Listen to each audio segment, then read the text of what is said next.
So thanks everyone for being here today. We are going to talk about our off-the-shelf interpreting graphs lesson. So what's the story? Helping students make sense of graphs.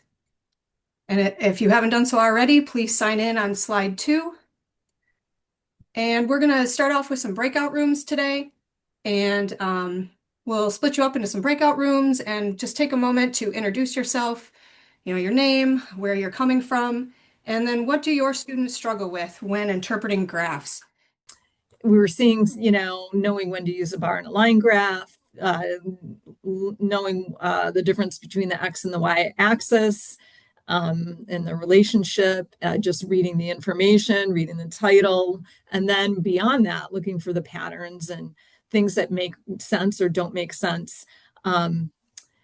And somebody's adding right now, knowing what they're learning from the graph and applying it to something else. Yeah. So this is going to be a great session. You're going to like it. Tony and Jenny and Steph did a really nice job with this lesson. I really, really like it. They kind of approached looking at graphs as a form of reading text. And so they applied some really cool kind of metacognitive reading strategies to it. And it's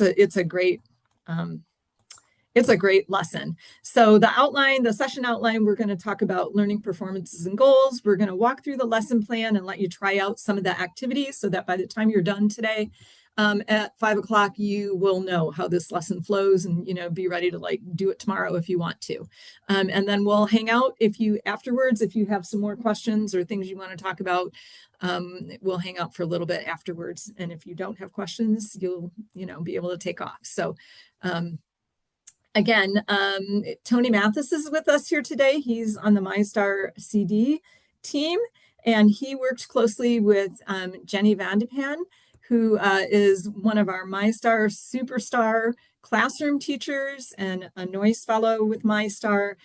She is specializing in teacher leadership and does all kinds of presentations at professional conferences and things like that. And we're super happy to have Jenny with us. And then Steph is not with us this afternoon, but she also worked with Tony and Jenny to put this lesson together. And they presented this at MSTA and had a great response. And we actually did this last spring as a learning series and had a great response. And so we figured we'd run it again for everybody who didn't catch it one of those 2 times.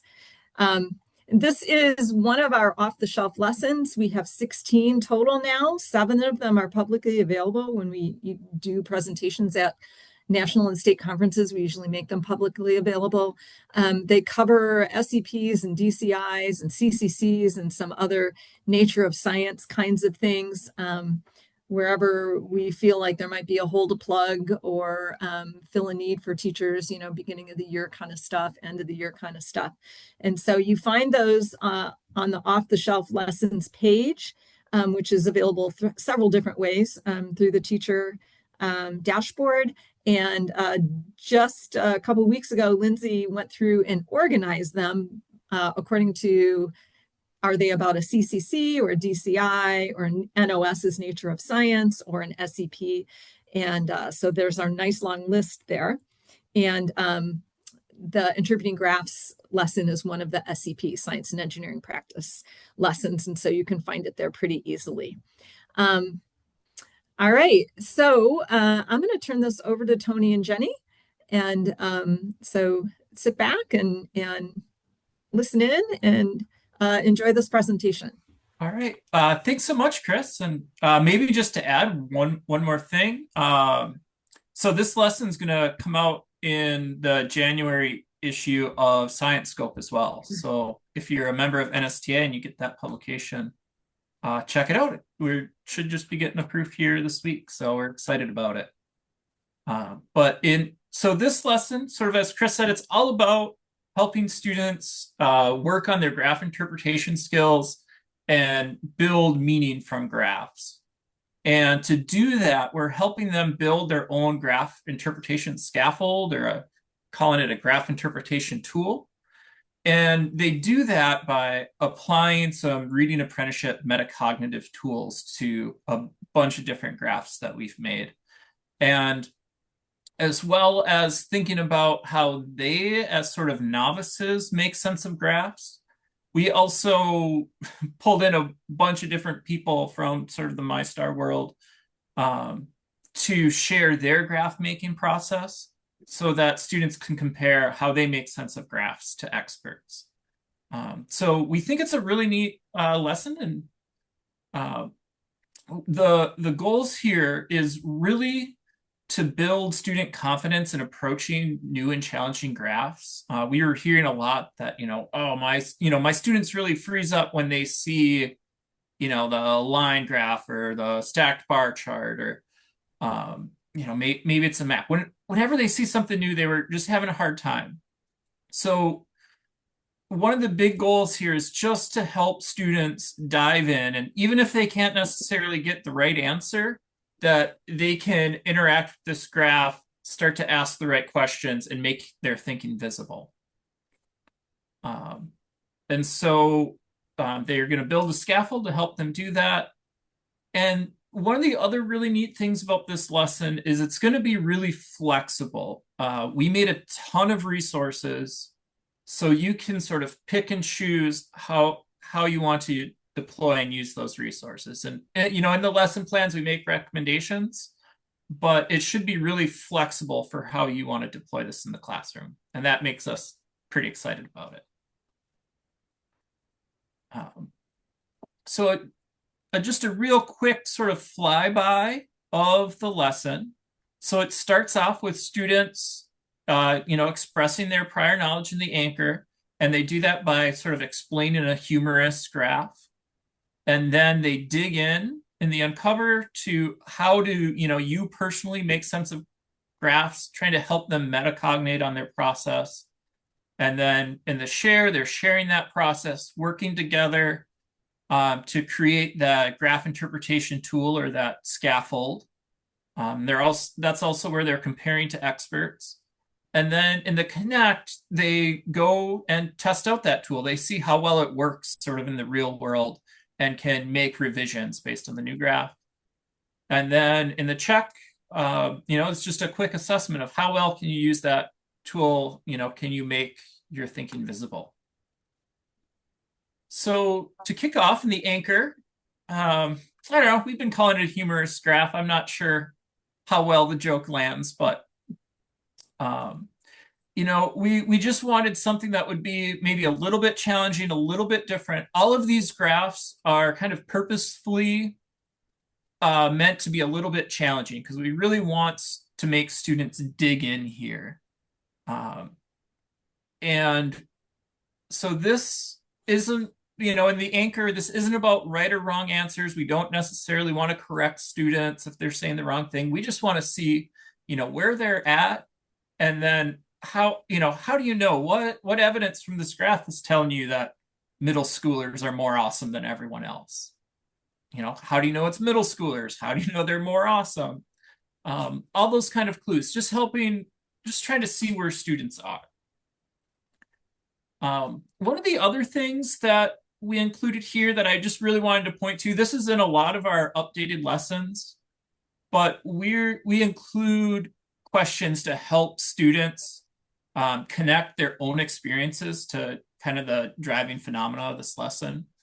And that's a really important piece of like promoting equity and helping students connect their real life to these lessons. And I think in the lesson plan, there's a whole slew of questions there. We really don't intend for you to ask all of them. It's much more of a selection, right? Kind of the big theme of this lesson is flexibility and picking what's going to really relate and resonate in your classroom. So once we get that, the initial thinking and get to gauge the prior knowledge, students look at these graphs from this kind of fun race. It's run in Wales. And they're working together to identify the story of this graph, right? What is this graph telling us? And Chris, do you want to maybe play this clip just to give everyone a sense of what we're talking about?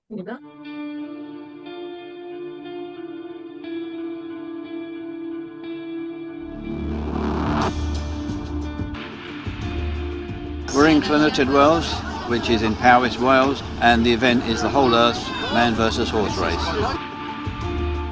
I heard how it started with two men who sat in the pub just behind us here, discussing who would be better over a greater distance, man or horse. Sarah, who is one of our members of our team, signed us up for the competition to take part in Team Whole Earth. The atmosphere is really cool. I'm really excited, a little bit nervous still. I'm just really looking forward to it. We've been training really hard and I'm really excited to put it all into practice. We've had quite a lot of help and training for the race from Martin and Liz Yelling, and Liz is running the whole race with us. Poor her, she's got to run the whole thing. Whole Earth approached my husband and I to coach Team Whole Earth towards this event, and so it was this great opportunity to get involved and make sure that they're physically and mentally prepared for the event so they can go into it relaxed and happy and confident that they can do it.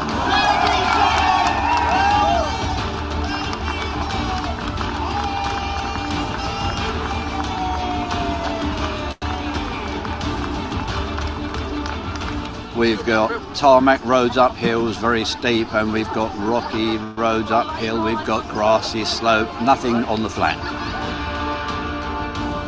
The end was exhilarating, to be fair, that water crossing. I was very surprised at how equal man and horse is over this sort of terrain. In theory, the horse should always win. Theory is nothing. It was really nice to not only be able to share the experience between the three of us, but have Liz support us all the way through as well. Definitely. I don't think I'd have had as much momentum on my way round if I hadn't had someone there encouraging me all the way, which is really nice. A sharp stick.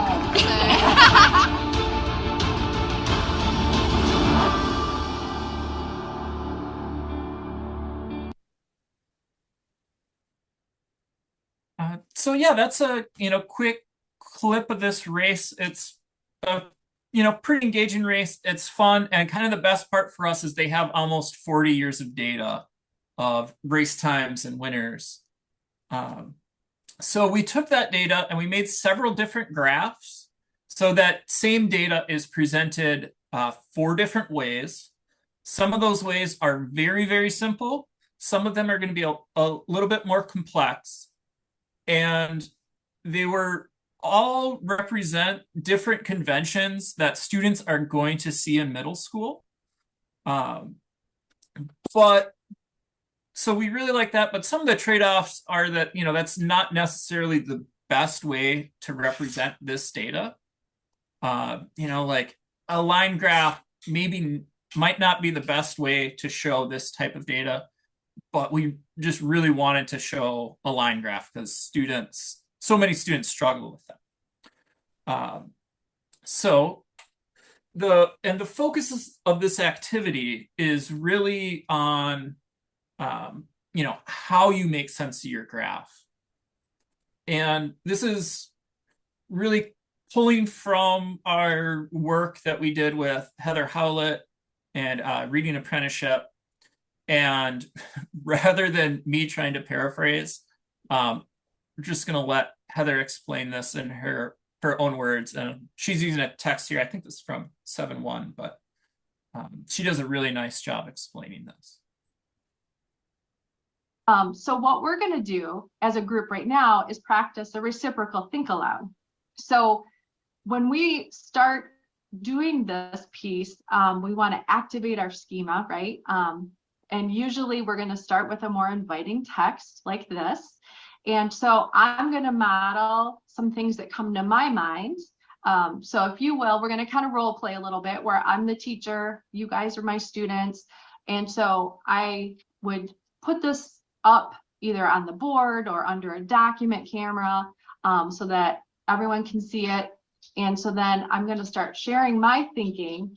And my key kind of piece I want to say here is that I don't want to use this as an opportunity to have a veiled lecture. Instead, I really want to authentically model what happens in my mind when I look at this text and try to make sense of it.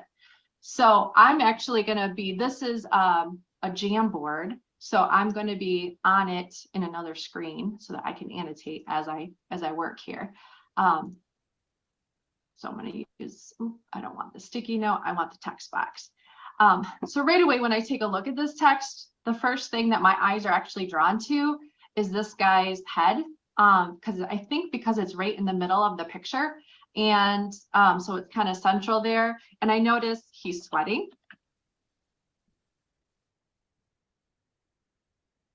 Is that going to show up? I'm noted there it is. Okay. It's just taking a second. And then of course my eyes want to drop down, and a question I have right away is, why is he sweating?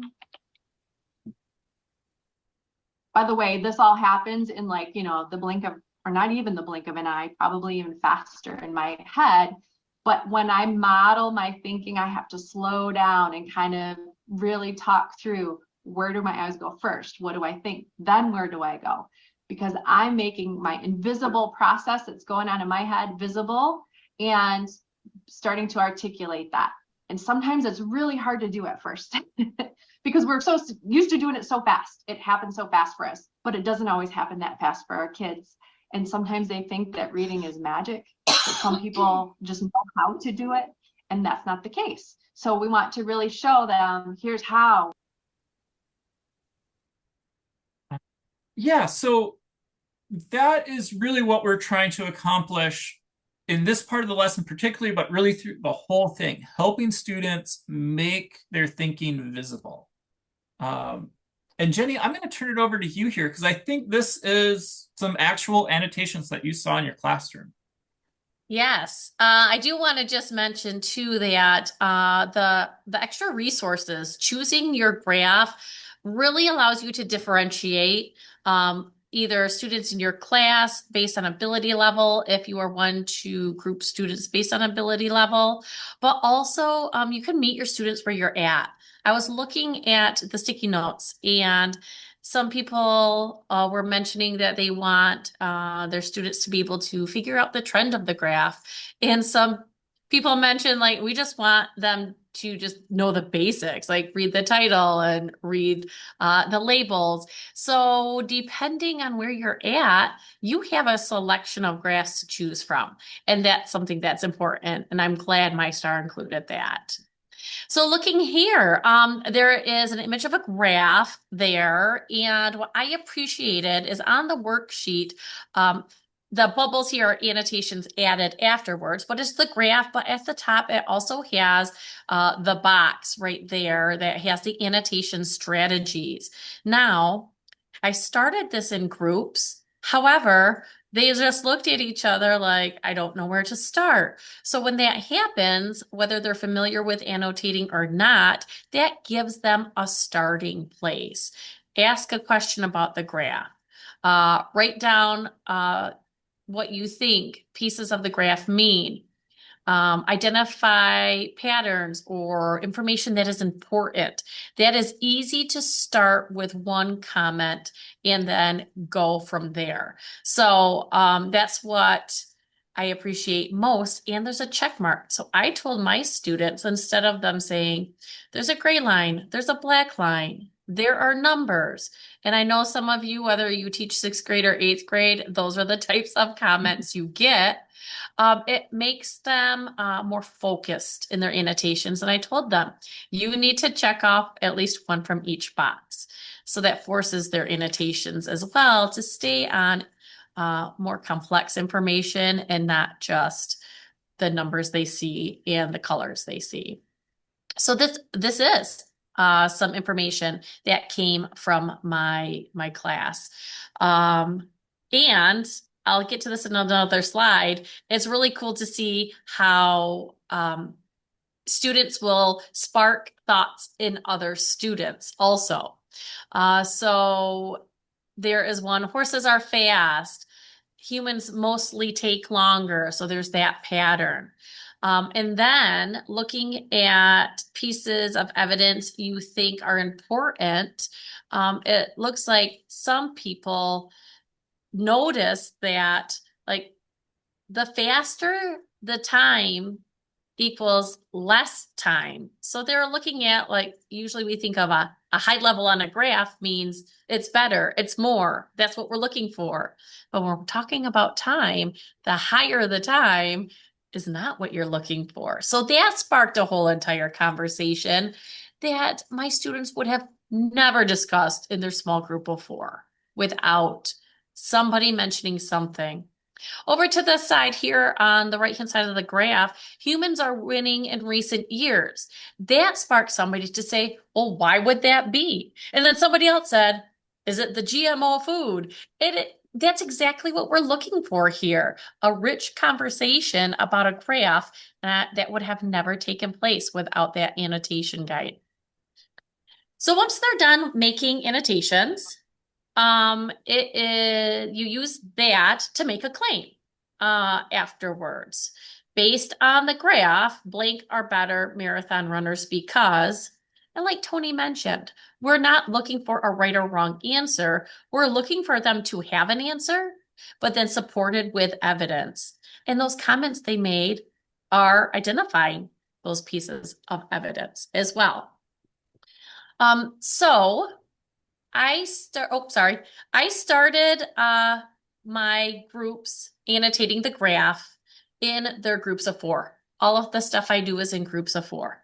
However, we in 8th grade have not had experience in our 8th grade class with annotating anything. So once I saw it was falling dead on its face, I brought it back to a whole group. And I'm so glad I did. That failure made me think how I could do this in an effective way. And what it led to more comments. It led to rich discussion in class that would have never occurred if I didn't pull it out to whole group. And I also would number the order of the comments. So it really retold the story again and again of the flow of the conversation. So that is one thing too. Feel free to play around with whether you do it on a whole group or you want to do it in your small groups if you are familiar with the annotation strategy, because if you are not, it is beneficial to have that whole group.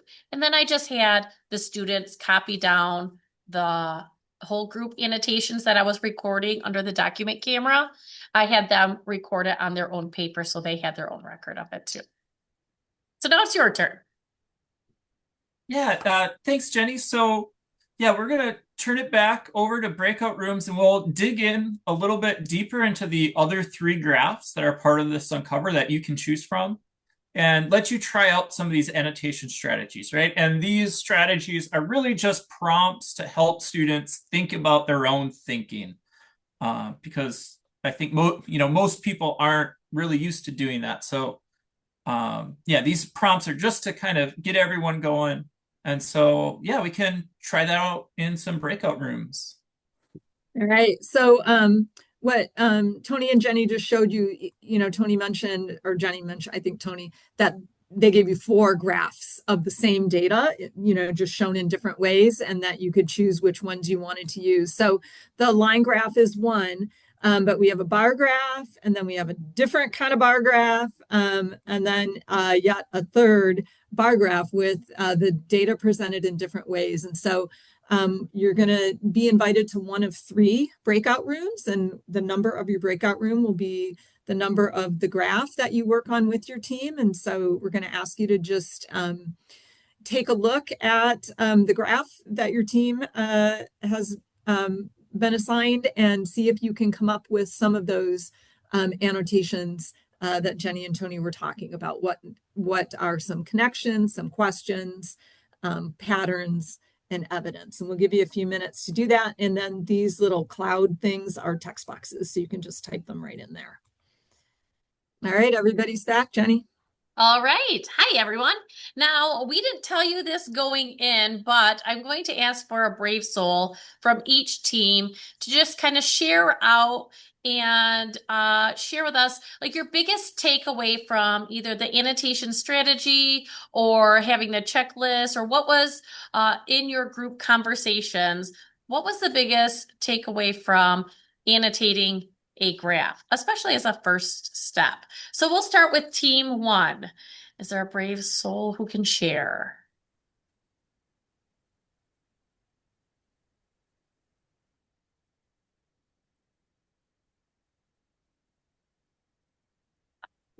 We didn't talk a whole lot as a group. There was a just the way that we were broken out. But I think it's incredibly valuable to make sure that kids are using all of the different annotation strategies and not just the one they're most comfortable or familiar with. Like you said, not using, there's a check mark and there's numbers as our annotation. All right. Thank you, Amy. Let's go to team 2. Team 2, a brave soul to come on out and share. I will, but I cannot vouch for my kids in the background. I'll try my best. They're outside playing right now, but I just heard one scream. So this was a lot, I mean, for just me to look at as an adult, right? Visually, like trying to swallow it all. But we said, how is the time difference calculated? Are humans like negative? Like actually, like kids sometimes just want that answer right away, right? They don't want to look at like, well, how was the time difference in minutes calculated? And what does this, they don't want to ask those internal questions. They want you to address them and then you point to them and then you show them how they got it, right? So we were talking about that. We also talked about just looking at, oh, we didn't do year 2000, 2021. Is there something correlated in the connection with COVID? And then missing years humans, like it's consecutive wins after, like in that pattern, we asked that question where it's they won 2002, 2003, whatever that is in that those year spans.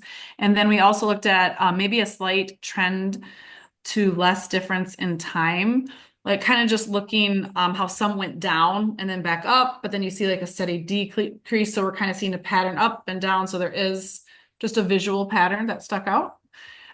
Connections to events in our own lives. So I can't remember what this one was. That was in, I feel like I said that. Oh, making connections, the first one. Text to world. Do you know what's crazy of where in my life is? I don't remember what that was. So that was where we were talking about you, like we looked at it first and we're like, oh, what happened in our birth year and how did people do? I'm glad you remembered. I right away looked for the year I was born when it started. Like, and I think kids too will be like, oh, look at this year and look at that. So their, their connections and their visual might have nothing to do with it, but that's their self to text or, graph to whatever. So yeah, and then that was all the time we had for enough for. Thank you, Stacy. Wonderful insights. But yes, students we find themselves in like instant gratification, and they just want the teacher to, this is what you should look at and point out exactly where their eyes need to go. So it is forcing them to come up with their own ideas. Great. All right, team 3 is next.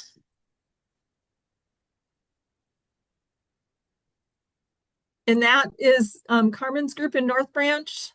So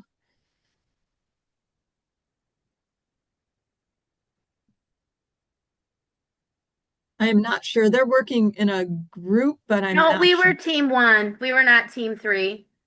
Oh, okay. Okay. That's all right. Yeah, we got mixed up then. I think maybe nobody did team 3. Sorry about that. Okay. All right, but wonderful insights, and thank you all for sharing that. This is actually here one of the graphs I got from a student. Now, kind of like Stacy was saying, you lose track a little bit of like who was doing what, and I numbered mine. Once I started, people were like students were bouncing off from other students' ideas. I went back and numbered them really quick, and I think that tells a story too, and it helps students see the story that progresses as well. And I also like we were talking about how these graphs can challenge students' assumptions of reading a graph. Not only like the taller bars aren't always better or what you're desirable, in this time, longer time isn't best for a race, but even how the graph is set up. I had students that automatically like looked at the origin of the graph and thought it was going to be like past time following all the way through to like current time, the farther you go out of the graph, and it's exact opposite. So that blew some kids' minds, and they wouldn't have noticed that if by chance they didn't slow down and have to read that. So those were cool assumptions that were challenged, that. And then speaking of like connections that aren't necessarily related, I had one kid up in the corner there mention about, like, is this where horsepower comes from? Well, I never even thought about that myself. So it's their life's experience and their connections. Would that person have even cared to make a connection to real life about the graph? Probably not. So this gives them that opportunity. All right. Thanks, Chris.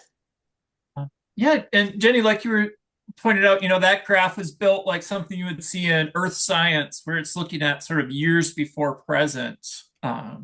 So using some of those different conventions that students will eventually see later on. We're not trying to just be purposefully mean or difficult, but really prepping them for what they'll see in the future. And then, so once they do this annotation and start pulling out that story, we really wanted them to think about process and how they made that story. And that's what we're kind of calling this scaffold or graph interpretation tool. So we provided students with a couple guiding questions, what parts of the graphs help you figure out the story, what was a challenge, and then, asking them, if you're looking at a new graph, what do you think should be the first thing you check? What does that tell you? What is the second thing? Can you make this list, or can you make this process? And so that's what we'll try to do right now. Throwing it out to everyone here. Let's pop back in our breakout rooms and think about that process. What's the first thing you should check? What's the second?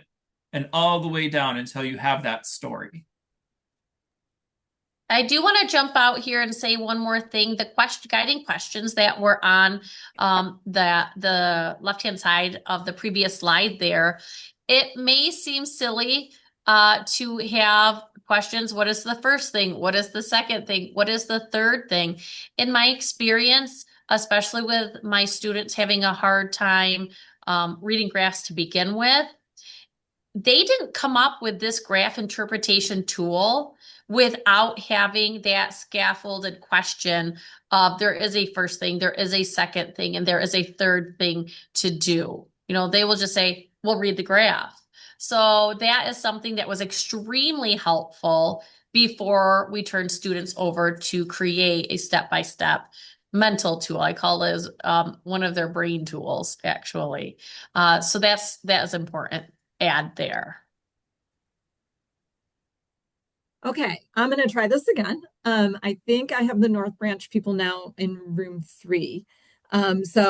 Even if you don't go into a room, North Branch people, if you want to use slide 3 to work together to put together some steps for your interpretation tool, and then the other people who are in room 1 are the same. You guys can chat a bit, and then room 2, you guys have slide 26. So just take a few minutes, and we won't give you all the time that you might need to really do this well, because you're adults and we don't want to be here till 7 or 8 o'clock tonight. But if you can, just kind of start that process a little bit, see what it feels like, and then we'll call you back in a couple minutes. All right, I was just taking a quick look at all of these graphs here. Nice job, you guys. I love seeing those main ideas pop out in each graph interpretation tool.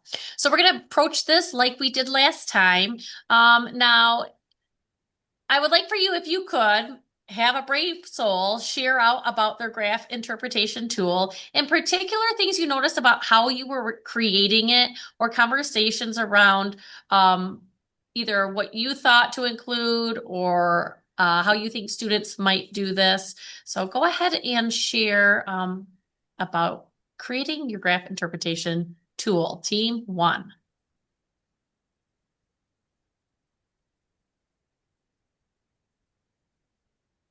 Well, I think, I'm assuming that we were all thinking about what would we look at first when we're identifying what's going on in the graph and our mistakes our students make. So title, key, labels, accesses. So we have an idea of what the graph is talking about. And then we're looking at the direction of the lines or the scatter plots or whatever for patterns and relationships. And probably should put scale up by number 3 because the scale would matter if it was like a huge chunk of time or whatever that passed. And then from there, create some inferences. I appreciate how you were trying to think of mistakes your students would make. And from that lens, you can think about like how you would scaffold that as you are going through and implementing this in your class. Great job. Thanks, Team 1. Moving on to Team 2.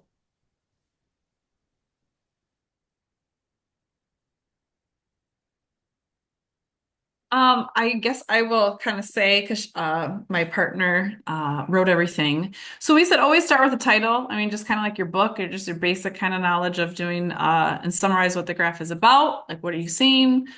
Look at what is being used for measurement. You're always going to look at your scale, like what type of numbers, visual representations, increments, things like that.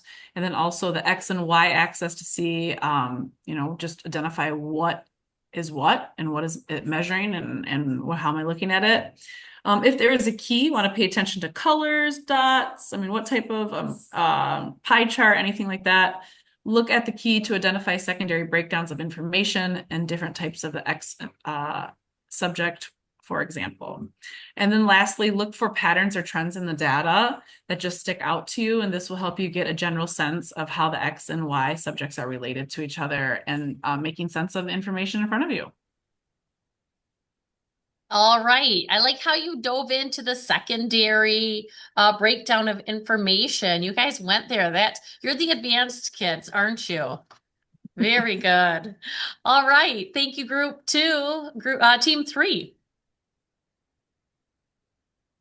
All right, so we said that the first thing you should probably do is, again, look at the title of the graph so you know what the graph is talking about.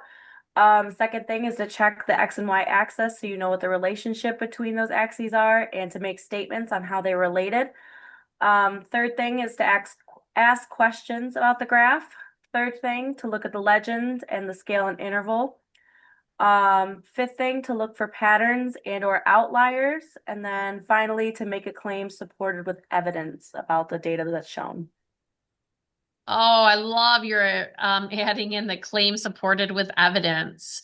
Good job. Did you guys have any discussion about what to or not include, or did anybody have any ideas that weren't included or ideas that you think students would or would not include for their steps?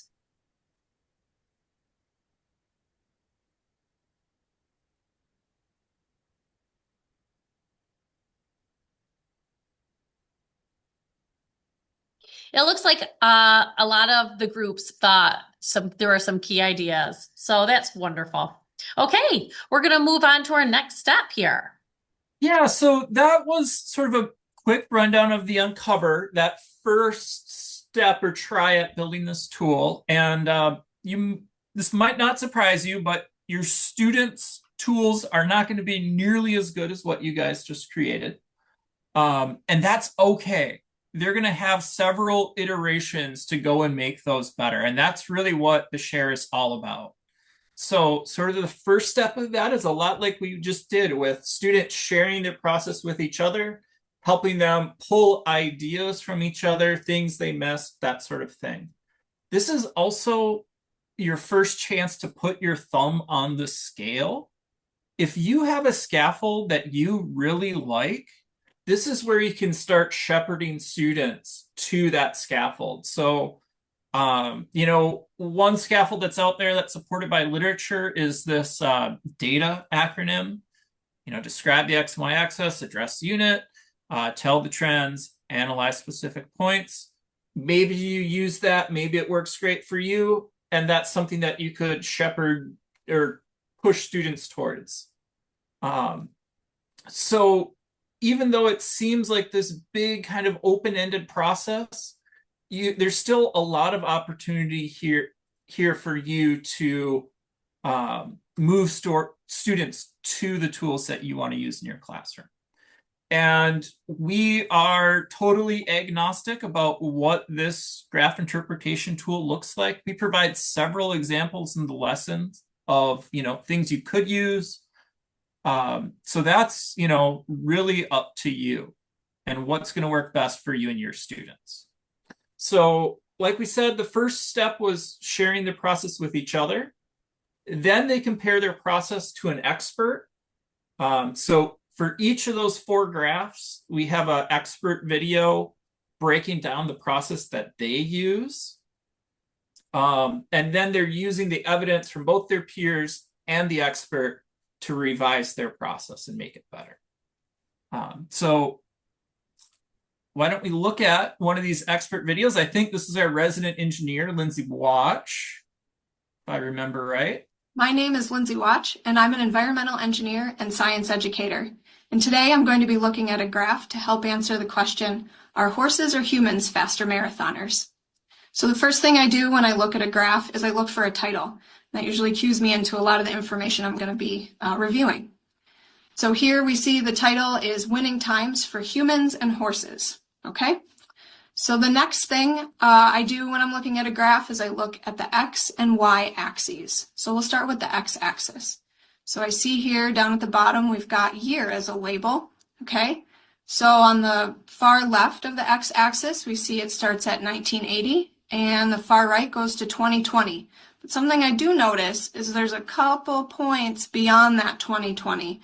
So maybe this is data that goes out to 2022 because I see 1, 2 more dots beyond that. Okay. So then I can look at the y-axis. And so here I see time and it gives us a format and there's hours, minutes, seconds. All right. So at the bottom of the y-axis, I see we have 100.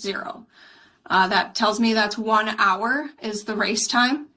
And then we move up and it's 1.5 hours. Okay, so these go by 30-minute increments all the way up to 3 hours. Okay, so between 1 and 3 hours are the race times that we're seeing between 1980 and maybe about 2022. So I might suggest the title could add a little more information. Maybe something like winning times for humans and horses over time, over a 40-year span between 1980 and 2020. If you can add more of that information, that can often be helpful for viewers looking at a graph. So the next thing I would look at with a graph would be the legend. What are these dots telling me? And so here I see the legend, and we've got fastest horse time with a black dot, and then fastest human time with gray dots. Okay, so now I can look at the graph and I see those black dots and those gray dots. Oh, and they're connected by lines. Each of those dots is connected by a black line for the horse times and a gray line for the human times. All right, got it. And then what I can do is, now that I've familiarized myself with the information on the axes and what the data points represent, I can kind of zoom out on this graph and look for any trends, patterns, peaks or valleys, or, interesting points that might call my attention to help answer my question. So something I might think is that the horse times have been increasing over the time in this graph, whereas human times may be a little increased, but not nearly as much. And you can also see that if you compare the black and the gray dot distances between these two lines. And so you can see there's a big difference in general. Here we've got a few outliers. But in general, there's a bigger gap between the gray and the black dots until maybe after the year 2000. Now you see there's a lot of overlap here between 2000 and 2010. Maybe the gap gets a little bigger again, but now it's closed again, and they're very similar at the end of the time scale here. So I would really be curious to see how the next 10 years or so those times pan out, because are we seeing some sort of reversal in who's faster? From this data, I would say that in general, horses are faster than humans, but what's going to happen here in the next 10 or 20 years? Is that going to be different? That would be really interesting to see.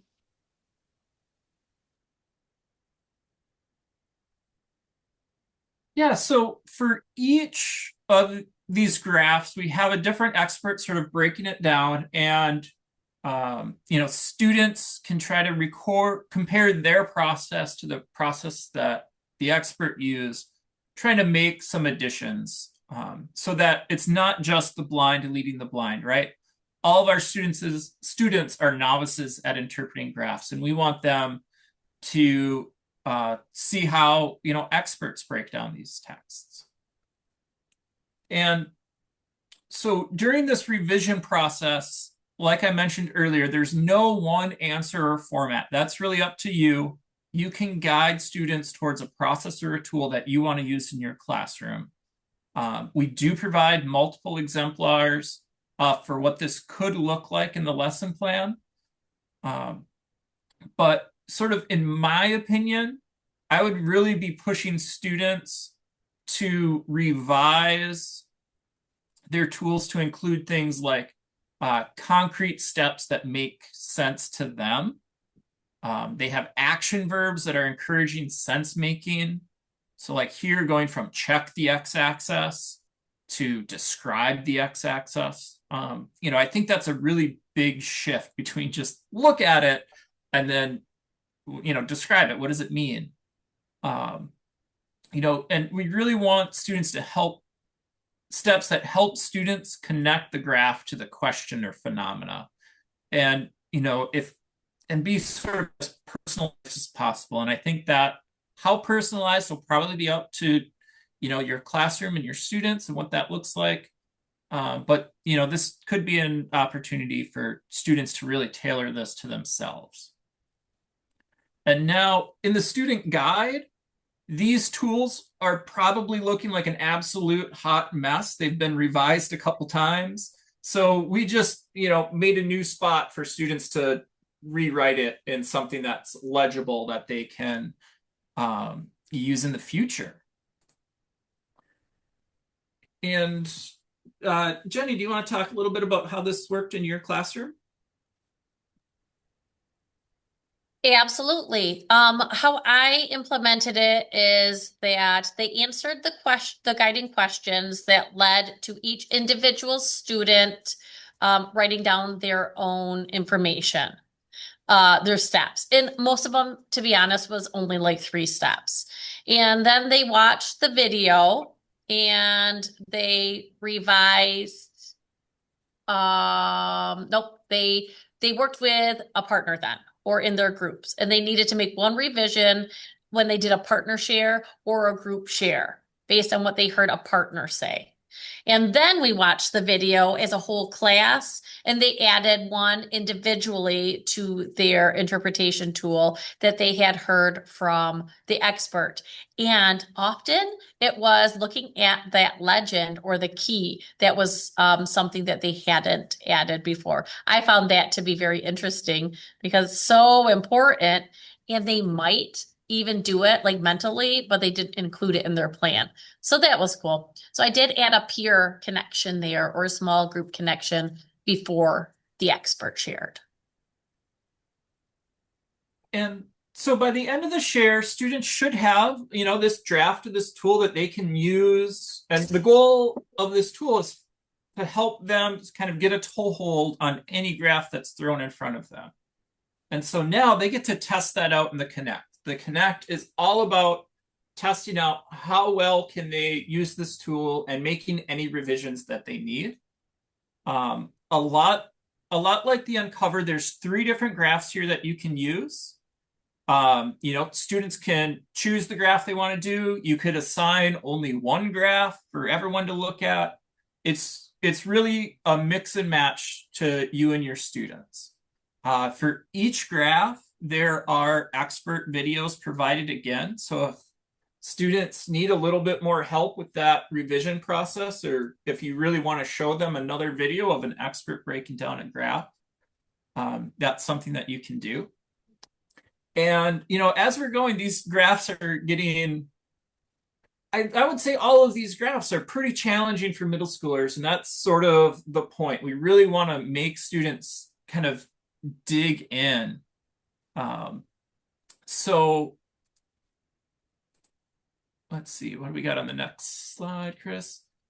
So I think just for time, we probably won't do it in breakouts. We'll just give a quick flyby. So the first graph is all about lake temperatures, and the scenario is related to swimming and diving off a diving board.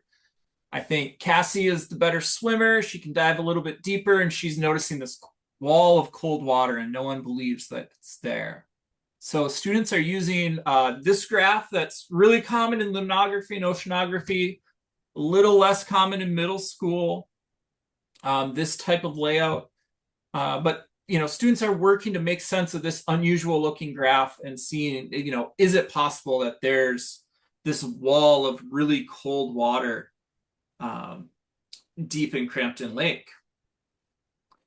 The next graph is more of a math phenomenon about the birthday paradox. So that's where, in any group of at least 32 people, there's about a 50% chance that 2 people share a birthday, which seems unlikely. But here's a kind of a probability distribution. And this looks like a, bar graph that's not too tricky for students to interpret, but here we're asking them to interpolate in between the 2 bars.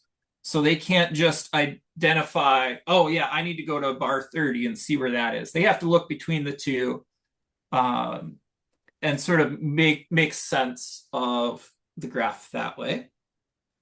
And then in the last scenario or phenomenon, it's all about blood types and just the distribution of different blood types across, I think, the 10 most populous countries. And so this is a stacked bar chart, which is a nice way to talk about different distributions, but again, is pretty unusual in middle schools.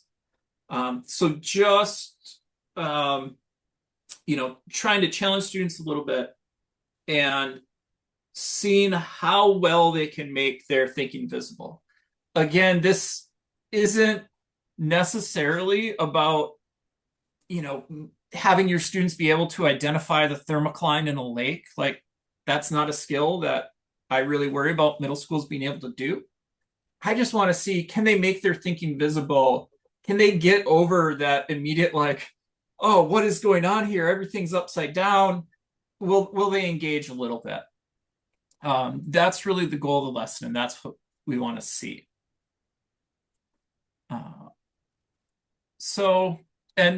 Like I said, again, there's expert videos for all of these if you want to dig in a little bit more. And so once students have tested their tool and, if needed, had another round of revision, the check is really meant to just individually demonstrate how well they can apply graph interpretation tool to a new context.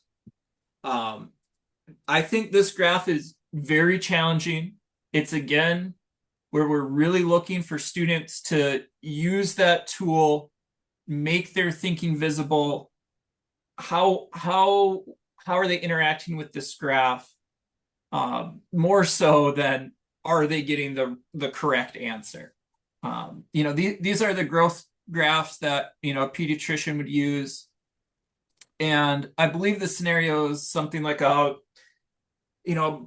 brother and sister were wondering when they were both going to stop growing. So it's asking students to look at changes in slope, which is a very difficult task. But I'm sure Jenny will talk to this a little bit. I personally was blown away looking at some of the annotations that came out of piloting and watching how well students, and even students who traditionally struggled, really were interacting with this graph and asking really good questions. So if I'm remembering right, this student got the answer wrong, but they were asking all the questions that they would need to figure this out. So yes, this was actually from one of my special ed students who would traditionally look at a graph and then just simply not do it. That's very complicated, like Tony said. And they made noticings based on that annotation tool checklist at the top, highlighting important detail. They wouldn't have notice that as an important detail necessarily without knowing they had to check that box off.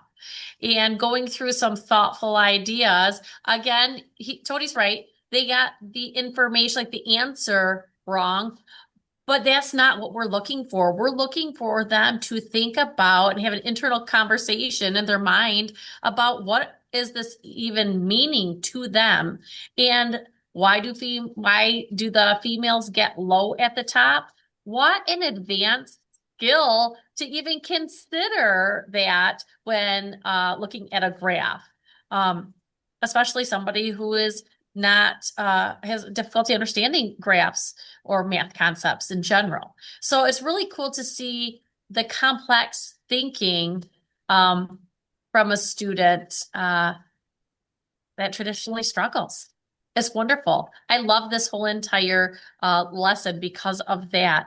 It really empowered students to trust their own thoughts. They have those thoughts. Just go with it. Don't worry about right or wrong. And that's what gives this lesson power. All right. We're going to give you a couple seconds now. You don't even need to be in your breakout rooms, but if you would grab one of the text boxes. They're kind of random different sizes, but you can enlarge them if you need them, on slides 48 or 49, and just share with us one takeaway that you're going to walk away with today.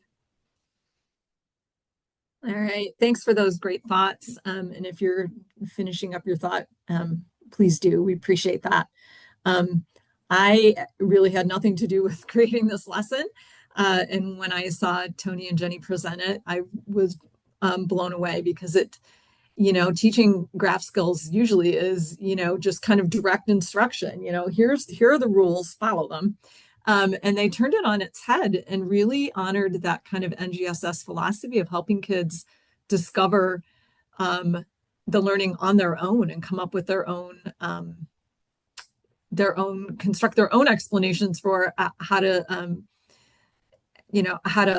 read a graph, and then always going back and comparing with that body of knowledge that comes from, the scientific community. Are you on the right track? And I think it really gets at, for a lot of kids, that hesitation to even get started, because it's kind of low risk. It's, what are you thinking? It's not what's the right answer. And so I'm excited to see that article come out too in the NSTA publication in January. That'll be very cool. So I want to thank Jenny and Tony for being here with us today. We do have upcoming virtual sessions. We have a unit bubble map phase 2 session coming up, standards-based grading with assessment coming up. Our learning series next month is going to be on phenomenon fatigue, which we have talked about a couple years ago, but we're going to kind of pull it back and take a look at how you can help your kids not feel like the unit's taking too long. And then we'll do system models in November and some more recap of our NSTA presentations that we're going to do in Minneapolis. And we invite you always to join our private Facebook group. If you'd like to continue to connect, Barb posts something interesting every day. And, we certainly encourage people to talk to each other. It is only for MyStar teachers with subscription, so it's a pretty safe community. At this time, if you are good to go and you're ready to get on with the rest of your evening, again, we thank you for your time and appreciate you so much.